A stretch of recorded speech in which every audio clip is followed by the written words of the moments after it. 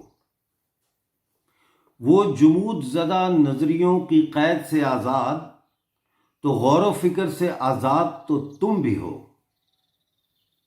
تم الطاف حسین سے نہیں ڈرتے، غور و فکر سے ڈرتے ہو۔ الطاف حسین سے ڈرتے ہو، الطاف حسین تو تم بھی ہو۔